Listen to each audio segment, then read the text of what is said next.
अस्सलाम वालेकुम। आज हम जो टॉपिक डिस्कस करेंगे वो है फ़िज़िकल केमिस्ट्री का एक इम्पोर्टेंट टॉपिक केमिकल काइनेटिक्स। और एग्ज़ाम्स के पॉइंट ऑफ व्यू से और जो कंपैरेटिव एग्ज़ाम्स होते हैं उनमें जो मोस्टली फ़िज़िकल केमिस्ट्री का अगर पोर्शन आए तो ज़्यादातर जो क्वेश्चंस हैं वो केमिकल काइनेटिक्स और केमिकल इक्विलिब्रियम में से ही पूछे जाते हैं। तो आज हम केमिकल काइनेटिक्स को देखेंगे कि केमिकल काइनेटिक्स जो है वो होती क्या है, इसको इंट्रोडक्शन जो है वो आज हम देखेंगे। इसको सबसे पहले इंट्रोड्यूस करवाया था नॉर्वे के मैथमेटिशियन थे कैटो गिल्डबर्ग, और केमिस्ट थे पीटर वेग। उन्होंने 1864 में लॉ ऑफ मास एक्शन पेश किया था, जो कि हमने 9th क्लास में भी पढ़ा था कि लॉ ऑफ मास एक्शन जो है वो क्या होता है। 1864 में गिल्डबर्ग और वेग ने इसको सबसे पहले इंट्रोड्यूस करवाया था, और उसके बाद इसकी डेफिनेशन है कि केमिकल काइनेटिक्स जो है वो क्या होती है। Chemical kinetics is stated that the branch of physical chemistry that is concerned with understanding the rates of chemical reactions. यानी केमिकल रिएक्शन जो भी हमारे पास प्रोसीड हो रहे होते हैं जिसमें रिएक्टेंट प्रोडक्ट्स में कन्वर्ट होती हैं या रिवर्स रिएक्शन के थ्रू प्रोडक्ट दोबारा मिलकर रिएक्टेंट्स बनाते हैं, उनका जो रेट ऑफ रिएक्शन है उसको हम डिस्कस करते हैं केमिकल काइनेटिक्स के अंदर। ठीक है। और chemical kinetics deals with the chemical reactions and cover three aspects. Chemical kinetics जो है केमिकल रिएक्शंस यानी रेट ऑफ रिएक्शन के साथ डील करती है। उसमें हम केमिकल रिएक्शंस को देखते हैं कि किस हिसाब से प्रोसीड हो रहे होते हैं, और ये जो नीचे थ्री आस्पेक्ट्स दिए गए हैं उनको कवर करती है। The rate of chemical reaction यानी रिएक्शन में जो रिएक्टेंट है वो किस हिसाब से प्रोडक्ट बना रही हैं, यहाँ प्रोडक्ट जो है वो दोबारा मिलकर किस तरह हिसाब से रिएक्टेंट्स बना रही हैं, यह है रेट ऑफ रिएक्शन। ठीक है, यानी उसकी स्पीड क्या है। और उसके बाद है different factors with control the rate of chemical reaction like temperature, pressure, catalyst. यानी टेम्परेचर वो चीज़ें जो किसी भी केमिकल रिएक्शन पर असरअंदाज होती हैं। ठीक है, लाइक टेम्परेचर है, उसके अलावा प्रेशर है, यानी उसको बढ़ाने या कम करने से किसी केमिकल रिएक्शन की जो स्पीड है उस पर क्या असर होगा। या कैटालिस्ट अगर हम ऐड कर देते हैं तो उससे रिएक्शन जो है वो कितना तेज़ होता है, या किस कैटालिस्ट के ऐड करने से कोई केमिकल रिएक्शन में के रेट में तेज़ी आती है। ठीक है, और उसके बाद है मैकेनिज़्म ऑफ रिएक्शन, यानी रिएक्शन जो है वो किस तरह प्रोसीड हो रहा है। आया कि वो राइट साइड यानी फॉरवर्ड रिएक्शन है या बैकवर्ड रिएक्शन है, उस चीज़ को हम डिस्कस करते हैं केमिकल काइनेटिक्स के अंदर। ठीक है, और इसके बाद हम देखते हैं कि रेट ऑफ केमिकल रिएक्शन जो है वो क्या होता है। Rate of a chemical reaction is the speed of a chemical reaction. ठीक है, यानी किसी भी केमिकल रिएक्शन की जो स्पीड है, यानी उसमें किस हिसाब से रिएक्टेंट प्रोडक्ट बना रहे हैं किस स्पीड के साथ, उसको हम कहते हैं rate of chemical reaction.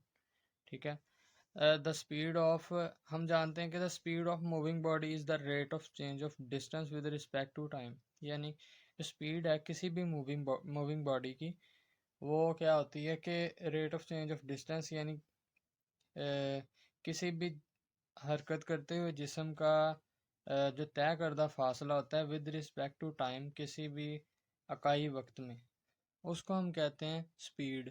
Similarly जो रेट ऑफ केमिकल रिएक्शन है वो भी यही चीज़ है कि change in the concentration of any reactant और प्रोडक्ट पर यूनिट टाइम। यानी जो अगर रिएक्टेंट प्रोडक्ट बना रहे हैं तो रिएक्टेंट्स की जो कंसंट्रेशन चेंज होकर प्रोडक्ट बना रही है वो उसका रेट क्या है, यानी उसकी स्पीड क्या है। ठीक है, और उसमें किस हिसाब से चेंज आ रहा है, इसको हम कहते हैं रेट ऑफ केमिकल रिएक्शन। या अगर प्रोडक्ट दोबारा मिलकर रिएक्टेंट बना रहे हैं तो उसमें जो प्रोडक्ट की कंसंट्रेशन चेंज हो रही है वो किस हिसाब से हो रही है, इसको हम कहेंगे rate of a chemical reaction. उसके बाद इसकी एग्जांपल है कि let us discuss a simple reaction with reactant A and B. एक हमारे पास रिएक्टेंट है ए, वो बी बना रहा है। ठीक है, और ये रिएक्शन जो है वन सिंगल एरो हमें पता है कि जो फॉरवर्ड रिएक्शन को शो करवाता है। ठीक है, ए जो है वो मिलकर क्या बना रहा है, बी। ठीक है, और इसमें जो रेट ऑफ रिएक्शन है वो हम कैसे मालूम करेंगे। Rate of reaction can be studied by noting decrease of concentration of A और increasing in the concentration of B with respect to time. यानी टाइम के किसी भी टाइम के वक्फे के हिसाब से या टाइम के हिसाब से जो ए है, ऑब्वियसली जब ए ने बी बनाना है तो ए की कंसंट्रेशन जो है वो कम होगी और बी की कंसंट्रेशन जो है with the passage of time जो है वो बढ़ती जाएगी। ठीक है, यानी ए जो है वो नेगेटिव में हम लिखेंगे और बी जो है वो पॉजिटिव में लिखेंगे। और इसमें जो रेट ऑफ रिएक्शन अगर हम लिखें तो वो होगा -d/dt ए। और रेट ऑफ रिएक्शन या इस यानी अगर हमारे पास ए है वो बी बना रहा है ना, तो ए की कंसंट्रेशन कम होगी तो उसको हम माइनस में लिखेंगे। एक तो रेट ऑफ रिएक्शन हो गया ये। ठीक है, और दूसरी जानब हमारे पास राइट साइड पे बी बन रहा है, वो बढ़ रहा है, तो उसको हम लिखेंगे प्लस में, यानी उसमें चीज़ ऐड होती जा रही है। ठीक है, तो रेट ऑफ रिएक्शन एक हमारे पास आ जाएगा +dB/dt। ठीक है,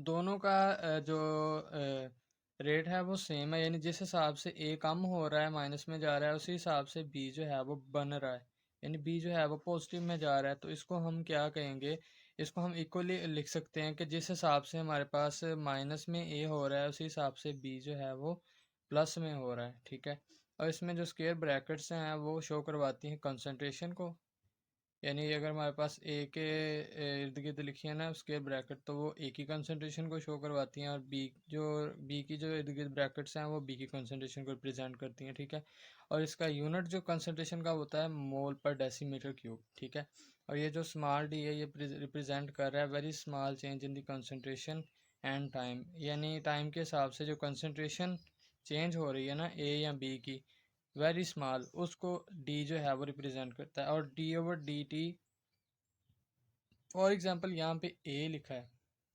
यानी ए की कंसंट्रेशन हमने लिखी है, is the differential of A with respect to time d/dt, यानी जो change in concentration of A है विद रिस्पेक्ट टू टाइम उसका डिफरेंशियल हमने यहाँ पे लिया।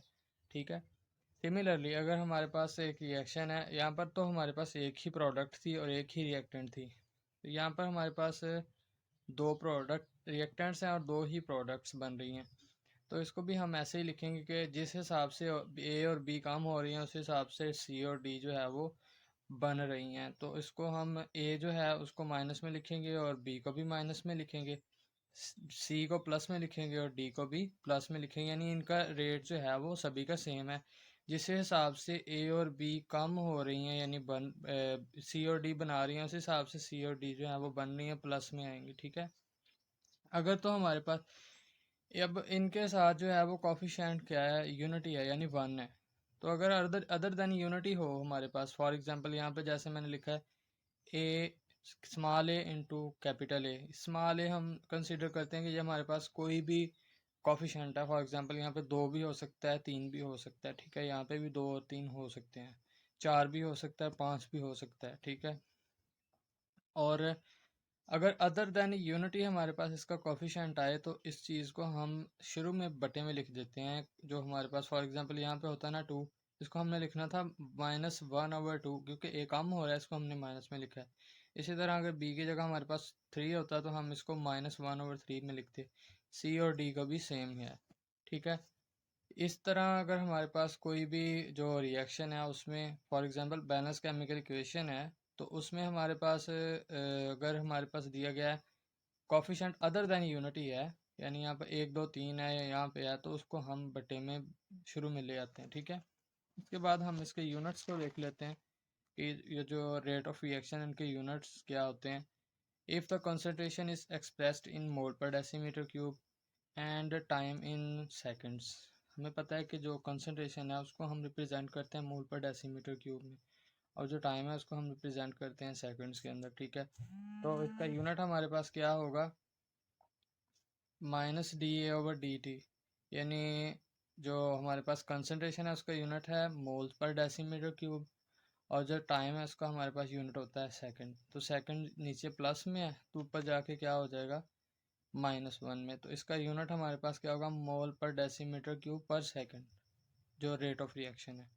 ठीक है, और अगर हमारे पास टाइम जो है इंस्टेड ऑफ सेकंड हमारे पास दिया गया है मिनट्स में, आवर्स में, डेज में, ईयर्स में, तो हम क्या करेंगे, ये जो हमारे पास सेकंड है इसको रिप्लेस कर देंगे पर मिनट, पर आवर्स, पर डेज, पर ईयर्स। तो ये साथ थोड़ा सा इसका इंट्रोडक्शन के केमिकल काइनेटिक्स जो है वो क्या होती है, रेट ऑफ रिएक्शन क्या होता है, और रेट ऑफ रिएक्शन के यूनिट्स को हमने डिस्कस किया है। होप सो कि आपको इसका क्लियर हो गया होगा। तो आप आज तक के लिए इतना ही। नेक्स्ट लेक्चर में हम इसकी जो फर्दर जो डिटेल है, ऑर्डर ऑफ रिएक्शन, मॉलिक्यूलैरिटी, और उसके अलावा first order second order reactions हैं, उनको हम देखेंगे। तब तक के लिए अल्लाह हाफिज़।